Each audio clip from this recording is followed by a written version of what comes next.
My dear students and friends, कल हमने अपने पहले वीडियो में लेक्चर में संबंध और फलन रिलेशन एंड फंक्शन का पार्ट फर्स्ट आपको बता था। आज हम उसके बाद पार्ट सेकंड चालू करते हैं। आपको संबंध और फलन में आपको बताया गया था संबंध हो गया प्रकार, समतुल्य संबंध, रिफ्लेक्सिव रिलेशन, सिमेट्रिक सममित संबंध, सिमेट्रिक रिलेशन और संक्रमक संबंध, ट्रांजिटिव रिलेशन। आपको ये बताया गया था यदि तुल्यता संबंध, इक्विवेलेंस रिलेशन, यदि कोई संबंध समतुल्य हो और वो सममित भी हो और वो संक्रमक भी हो, अर्थात if any relation is reflexive relation, symmetric relation, transitive relation, then it is called equivalence relation. तब यह तुल्यता संबंध कहलाता है।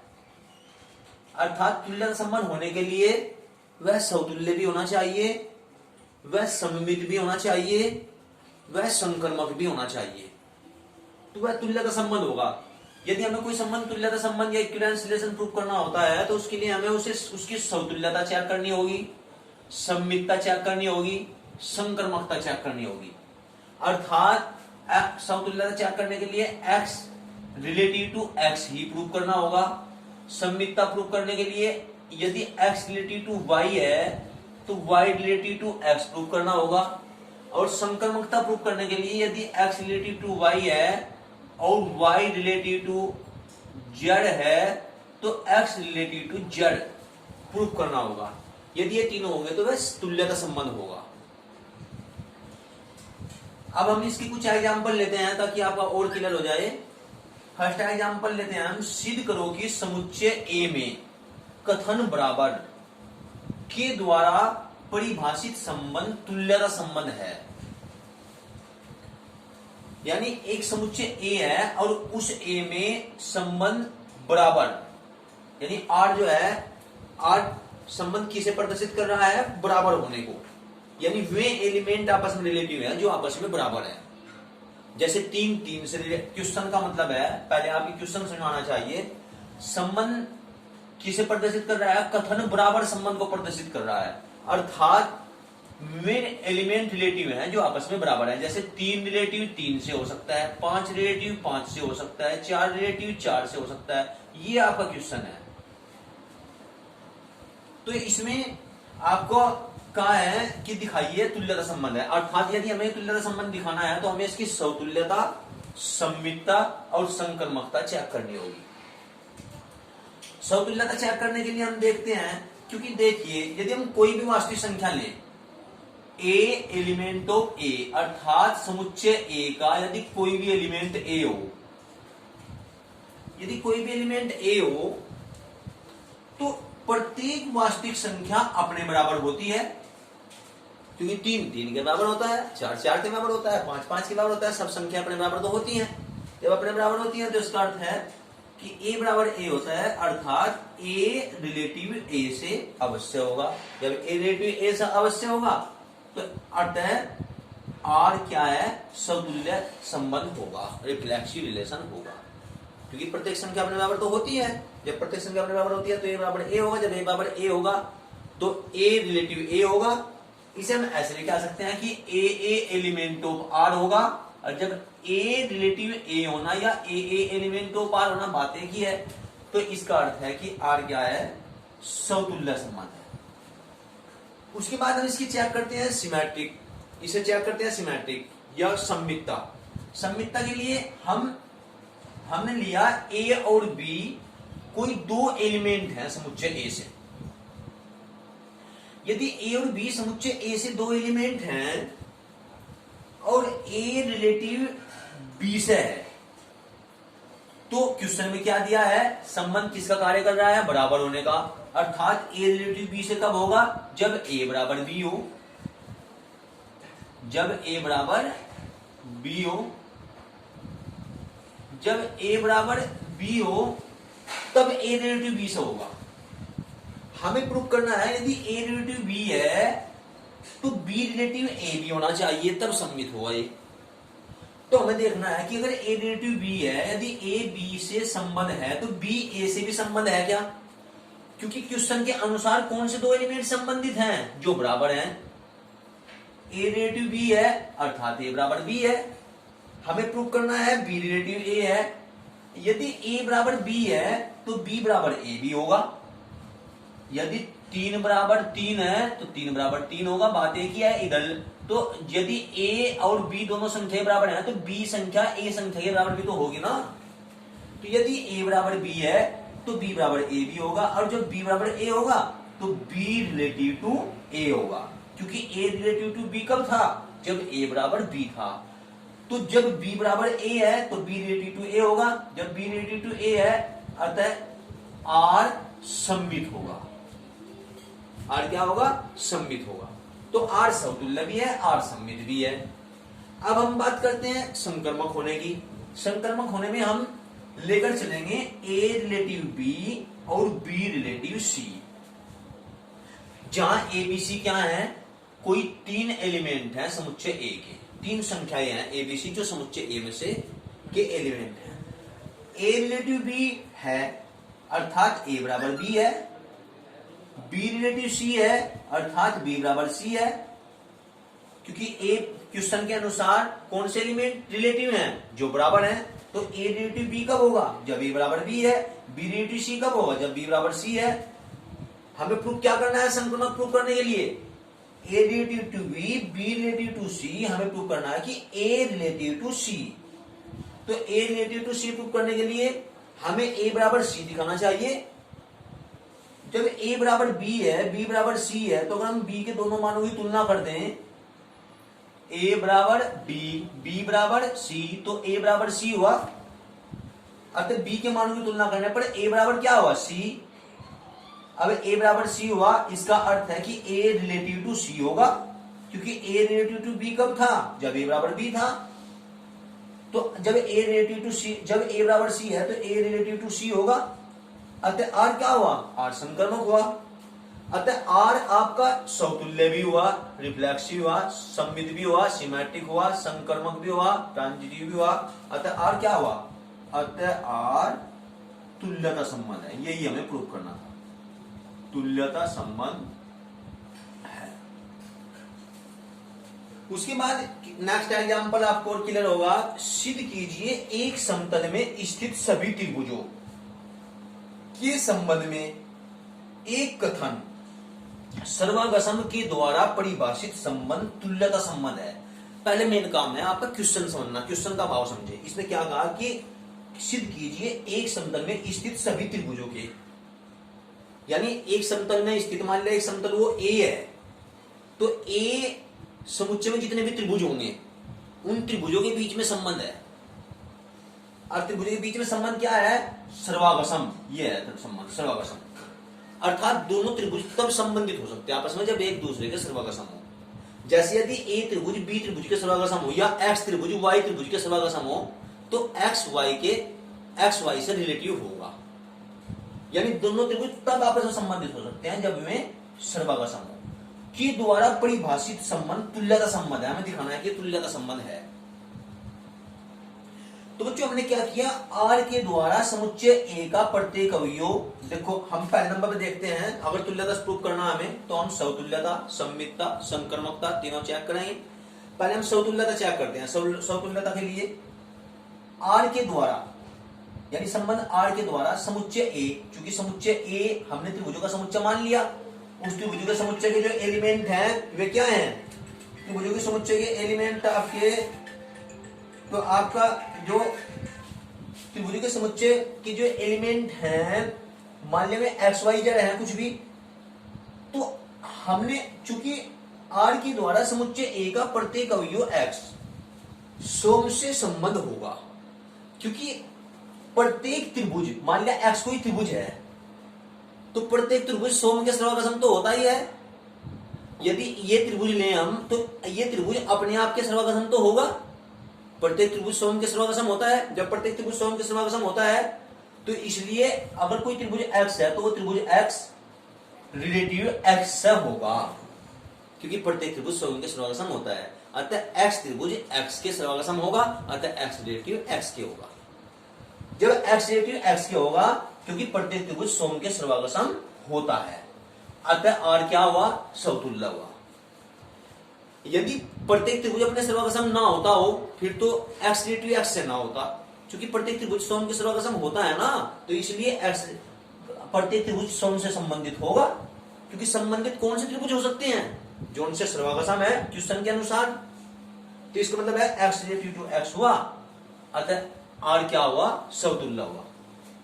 अब हम बात करते हैं सममितता की, क्योंकि तुल्यता प्रूव करने के लिए हमें समतुल्यता, सममितता, संक्रमकता तीनों जांच करनी पड़ेगी। अगर मैं सममितता की बात करूं तो सममितता में मान लिया x और y कोई दो त्रिभुज हैं जो समुच्चय A के एलिमेंट हैं। मैंने मान लिया x और y एलिमेंट ऑफ समुच्चय A, और x रिलेटिव टू y है मान लिया। अब अगर x रिलेटिव टू y है तो इसका अर्थ क्या हुआ, इसका अर्थ हुआ कि x y के सर्वांग सम है, क्योंकि क्वेश्चन के अनुसार में ही त्रिभुज रिलेटिव हो सके जो सर्वांग सम हो। तो x रिलेटिव टू y है तो क्या हुआ, x y के सर्वांग सम है। x y के सर्वांग सम है तो अगर x y के सर्वांग सम है तो y भी तो x के सर्वांग सम होगा, y भी तो x के सर्वांग सम होगा। जब y x के सर्वांग सम होगा तो मैं कहूंगा जहां x y दो त्रिभुज हैं और x y समुच्चय A के एलिमेंट है, अतः y x के सर्वांग सम भी होगा। अगर x y के सर्वांग सम है तो y x के सर्वांग सम भी होगा। जब y x के सर्वांग सम भी होगा तो इसका अर्थ है कि y रिलेटिव टू x भी होगा। अगर x रिलेटिव टू y है तो y रिलेटिव टू x भी होगा, अर्थात r सममित है। क्योंकि x रिलेटिव टू y लेकर चले, y relative to x prove कर दिया, तो इसका मतलब r जो है वो क्या है, सममित है।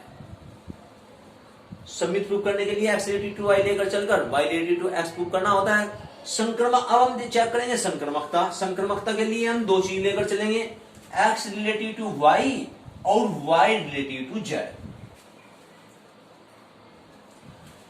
अर्थात x रिलेटिव टू y कब होगा, जब x y के सर्वांग सम हो। y रिलेटिव टू z कब होगा, जब y z के सर्वांग सम हो। जहां x y z क्या है, एक्स वाई जेड एलिमेंट को क्या है, समुच्चय ए के एलिमेंट हैं। समुच्चय ए त्रिभुजों का समुच्चय है कोई, हमने मान लिया था, उसके एलिमेंट एक्स वाई जेड है, तीन त्रिभुज हैं। की बात देखो, एक्स वाई के सर्वांग सम है, वाई जेड के सर्वांग सम है, एक्स वाई के सर्वांग सम है, वाई जेड के सर्वांग सम है। तो एक्स जेड के सर्वांग सम भी होगा जब ये त्रिभुज इसके सर्वांग सम है, ये त्रिभुज इसके सर्वांग सम है, तो ये त्रिभुज इसके सर्वांग सम भी होगा। तो एक्स जेड के सर्वांग सम भी होगा। जब एक्स जेड के सर्वांग सम हमने लिख दिया, अतः एक्स जेड के सर्वांग सम भी होगा। अगर एक्स वाई के सर्वांग सम है, वाई जेड के सर्वांग सम है, तो एक्स जेड के सर्वांग सम भी होगा। मान लिया एक वस्तु दूसरी के समान है, दूसरी वस्तु तीसरी के समान है, तो पहली वस्तु तीसरी के समान भी होगी। तो इसका अर्थ क्या हुआ, अतः एक्स जेड के सर्वांग सम भी होगा। अतः एक्स रिलेटिव टू जेड है, अतः एक्स रिलेटिव जेड है, तो इसका मतलब आर क्या है, हम लेकर क्या चले, x relative to y, y relative to z, और हमने प्रूव क्या कर दिया, एक्स रिलेटिव टू जेड, ये हमने प्रूव कर दिया। अतः आर क्या हुआ, आर आपका संक्रमक हुआ। जब आर संक्रमक हुआ तो आर, चूंकि हम समतुल्य भी प्रूव कर चुके, सममित भी प्रूव कर चुके, संक्रमक भी प्रूव कर चुके, तो आर क्या है, तुल्यता संबंध है। तो बच्चों, अगर हमें तुल्यता संबंध प्रूव करना हो तो हमें उस संबंध में समतुल्यता, सममितता, संक्रमकता चेक करनी होती है। और समतुल्यता कब होगी, जब कोई वस्तु सम से भी रिलेटिव हो सकती हो, कोई एलिमेंट, तो उससे तुल्य संबंध होगा। और सममित कब होगा, अगर पहली वस्तु दूसरे से रिलेटिव है तो दूसरी पहली से भी रिलेटिव हो सकती हो, तो सममित संबंध होगा। और संक्रमक क्या होगा, जब पहला एलिमेंट दूसरे से रिलेटिव हो, दूसरा एलिमेंट तीसरे से रिलेटिव हो, तो पहला एलिमेंट तीसरे से भी रिलेटिव हो, तो संक्रमक संबंध होगा। तो इस तरीके से यदि समतुल्य होगा, सममित होगा, संक्रमक होगा, तो वह संबंध तुल्यता संबंध कहलाएगा। तो यह तुल्यता संबंध है। जैसा नेक्स्ट एग्जांपल एक और हम लेते हैं ताकि और क्लियर हो जाए। यदि वास्तविक संख्याओं के समुच्चय, वास्तविक संख्याओं के समुच्चय की बात की, एस में वास्तविक संख्याओं का समुच्चय एस है, संबंध आर इस प्रकार है। इसने कहा संबंध आर इस प्रकार है। किस प्रकार है कि आर बराबर ए बी, अर्थात ए बी से रिलेटिव तब है। इसका मतलब यह है कि ए बी से रिलेटिव तब है, कब है, जब ए स्मॉल देन और इक्वल टू बी, अर्थात ए बी से छोटा हो या बराबर हो। यानी दो एलिमेंट आपस में रिलेटिव तब हो सके हैं, किसके एलिमेंट, एस के। एस क्या है, वास्तविक संख्याओं का समुच्चय, अर्थात दो वास्तविक संख्याएं आपस में तब रिलेटिव हो सके हैं जब पहली वास्तविक संख्या दूसरी से या तो छोटी हो या बराबर हो। पहले क्वेश्चन समझो, अर्थात यानी रिलेटिव कौन हो सके, 3 4 से रिलेटिव हो सके क्योंकि 3 4 से छोटा है, 3 3 से रिलेटिव हो सके क्योंकि 3 3 से बराबर है, 2 3 से रिलेटिव हो सके क्योंकि 2 3 से छोटा है, 2 2 से रिलेटिव हो सके क्योंकि 2 2 के बराबर है। अर्थात ऐसी संख्या आपस में रिलेटिव हो सके हैं कि पहली संख्या दूसरे से या तो छोटी हो और या वो बराबर हो। तो बच्चों इसने कहा प्रूफ कीजिए, दिखाइए कि आर समतुल्य है, संक्रमक है, लेकिन सममित नहीं है। ये हमें प्रूफ करना। तो देखो बच्चों मैं यहां पर थोड़ा सा करके दिखाता हूं आपको। ये आपका क्या है, वास्तविक संख्याओं के समुच्चय की बात की गई। वास्तविक संख्याओं के समुच्चय की बात की गई तो हम यदि वास्तविक संख्याओं के समुच्चय में बात करते हैं तो चूंकि पहले हम चेक करेंगे समतुल्यता, क्योंकि इन्होंने कहा दिखाइए समतुल्य है, संक्रमक है, परंतु सममित नहीं है। तो समतुल्यता के लिए वास्तविक संख्याओं में यदि a कोई वास्तविक संख्या है, a कोई वास्तविक संख्या है, चूंकि प्रत्येक वास्तविक संख्या, चूंकि हम जानते हैं कि प्रत्येक वास्तविक संख्या अपने से बराबर तो होती है, छोटी या बराबर हो तो बराबर तो होती है, प्रत्येक वास्तविक संख्या अपने बराबर होती है, अर्थात a छोटा या बराबर होगा a के।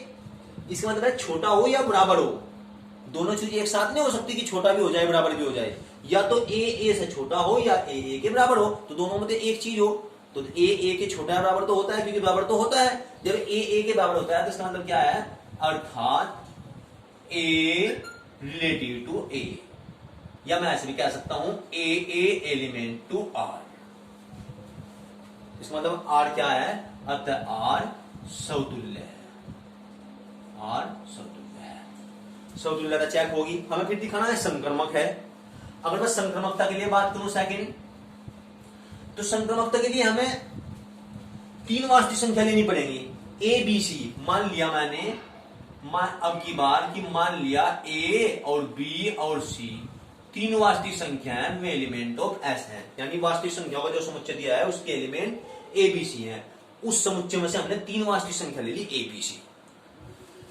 a b c ली, तो हमने कहा a रिलेटिव टू b और b रिलेटिव टू c, क्योंकि संक्रमकता प्रूव करने के लिए हमें a रिलेटिव टू b और b relative to c proof लेकर चलना पड़ेगा। a रिलेटिव टू b है, इसका अर्थ क्या है, a छोटा होगा बराबर होगा b से, और b रिलेटिव टू c है, इसका अर्थ क्या है, b छोटा होगा बराबर होगा c से।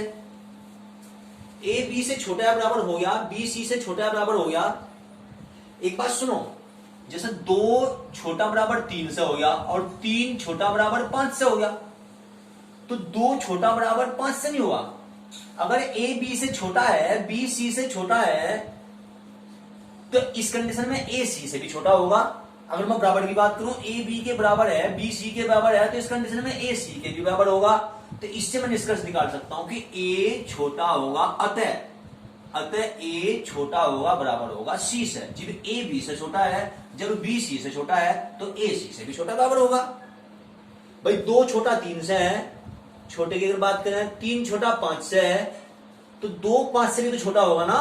अगर मैं बराबर की बात करूं, 2 बराबर 2 के है, 2 बराबर 2 के है, तो 2 2 के बराबर होगा। तो चाहे छोटा हो चाहे बराबर हो, अगर a b से छोटा बराबर है, b c से छोटा बराबर है, तो a छोटा बराबर होगा c से, अर्थात a छोटा बराबर c से, अर्थात a relative to c। a relative to c होने का अर्थ है अर्थात ac एलिमेंट ऑफ r, अतः r क्या है, संक्रमक है।